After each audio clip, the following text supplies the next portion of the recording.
Hi guys, I'm Ashok Kumar. I am going to teach you the next topic of a standard 7. Next topic is stopping by woods on a snowy evening. The author of this poem is Robert Frost. Robert Frost was born in 1874. He was an American poet known for his impressive depiction.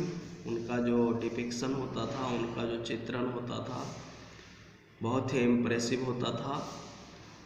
Impressive depiction of the rural life in his poems. उनके depiction में rural life के बारे में हुआ करता था। It was during his short stay in England, जब वो थोड़े समय के लिए इंग्लैंड में ठहरे थे। That his journey as an acclaimed poet began when his style of poetry was greatly encouraged by fellow poets। और एक समय था जब उनके फेलो पोएट्स जो भी थे बहुत ही उनको ग्रेटली इनकरेज करते थे। Ezra pound and Edward Thomas. Frost also had a long career as a teacher of English। He has been awarded numerous honorary degrees and for Pulitzer prizes as he got. Now I am starting the poem stopping by woods on a snowy evening. While going somewhere, जब कोई भी व्यक्ति कहीं जाता है, have you ever been to a place where you were tempted to stay a little longer?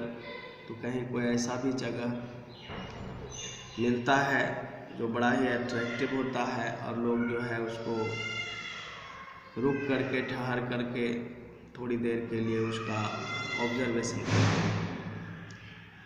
The poem Whose woods these are, I think I know, his house in the village though। यहाँ पे poet ये बताता है Whose woods these are, I think I know। मुझे ऐसा लगता है, मैं ऐसा सोचता हूँ कि ये जंगल किसका है, मुझे पता है। His house is in the village though। यद्यपि जो इस वुड्स का मालिक है उसका घर इसी गांव में होना चाहिए। He will not see me stopping here to watch। वह मुझे नहीं देखा कि मैं इसको वॉच करने के लिए यहाँ रुका हूँ। His woods fill up with snow। और ये जो वुड्स है, ये जो जंगल है, ये बर्फ से ढका हुआ है। My little horse must think it queer to stop without a farmhouse near। यहाँ पे कवि ये बताता है कि My little horse must think it queer, बड़ा ही उस हॉर्स को विचित्र फील हो रहा होगा, आश्चर्य फील हो रहा होगा। To stop without a farmhouse, ऐसे जगह पे पोएट रुक गया है जहाँ पर कोई घर भी नहीं है। Between the woods and the frozen lake,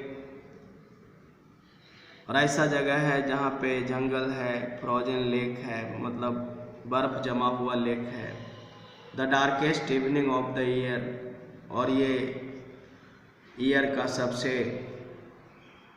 darkest evening है। He gives his harness bells a shake। वह जो है अपना हार्नेस बेल्स को हिलाता है जिसमें घंटियां लगी होती है। To ask if there is some mistake, वो ये इशारा करता है वो ये पूछना चाहता है कि क्या आपसे कोई गलती हो गई, गलत जगह रुक गए। The only other sounds the SVEEP, और उस जंगल में अगर कोई दूसरा साउंड सुनाई दे रहा था तो वो स्वीपिंग साउंड था। स्वीपिंग का मतलब होता है बुहाड़े की आवाज़। Of easy wind and downy flake, जो हवा चल रही थी। The woods are lovely dark and deep, कभी जिस जंगल में रुका है वो बहुत ही लवली है, घना है, डीप है। But I have promises to keep, लेकिन पोएट को अपना जो है प्रोमिसेस निभाना है। And miles to go before I sleep, and miles to go before I sleep. Poet ये बताता है कि रुकना नहीं है, अभी मीलों चलना है। यही इस कविता में पोएट बताता है। तो पोएट का यहाँ पे कहने का मतलब है कि लोग किसी मंजिल के लिए चलते हैं, लेकिन बीच में अगर कोई ऐसा अट्रैक्टिव चीज़ मिल जाता है जहाँ वो रुक जाते हैं, तो रुकना नहीं है, आगे चलते जाना है जब तक हम मंजिल तक का सफ़र पूरा नहीं कर पाते हैं। तो यही है इस कविता में बच्चों। You will study the chapter yourself, read out the poem yourself. It is the flat meaning, whatever I depicted here, the flat meaning of the poem.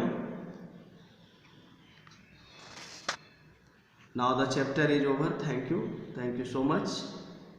Next video you will get question answers of this chapter. Thank you so much.